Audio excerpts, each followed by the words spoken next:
Afternoon YouTube. Hey, my name's Philip. I'm coming at you today. This is just a short video talking about riding gear.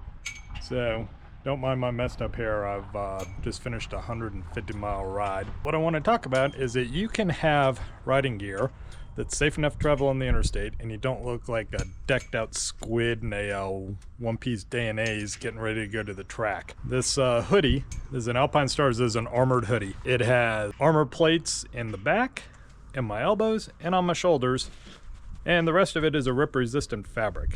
Is it gonna save me at 100 miles an hour? Probably not. But is it gonna make it a lot better than if I was wearing, for example, just a regular hoodie? Absolutely. My jeans I'm wearing, they're called road skin jeans. I actually got them shipped from England. They're AAA rated. So these things are actually designed to stay together and not give you road rash if you dump the bike up to 60 miles an hour.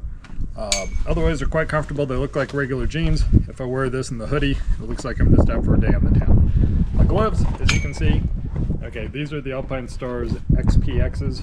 I swear by these. They're leather. They do have the palm piece right here, so if you hit, the chance of getting that thumb fracture is greatly reduced, as well as the sliders. These are quite important. And they are fire resistant. I know this because I caught on fire last summer and I actually was wearing a pair of gloves just like these, and I used them to pat myself out. Next on the docket is my shoes. I'm wearing Alpine Stars riding high tops, so they do provide that ankle support, but at the same time I can walk around with them with all day comfort.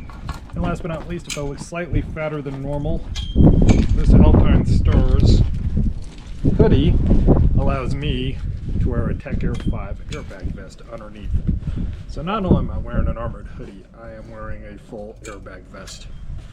So the point of the matter is, you can go out, you can be protected. I've got leather gloves, I've got proper riding shoes, I've got AAA rated pants, I've got an armored hoodie, and I'm wearing an airbag vest. But I don't look like I'm a squid that's trying to play track day, and I can actually walk around in a store without getting weird looks. The final piece of the equation, of course, is a helmet. This is a Shoei, and I've been using this for 3 years, and this has served me well. Anyways, I thank y'all for watching, and I'll talk to y'all next time. Take care.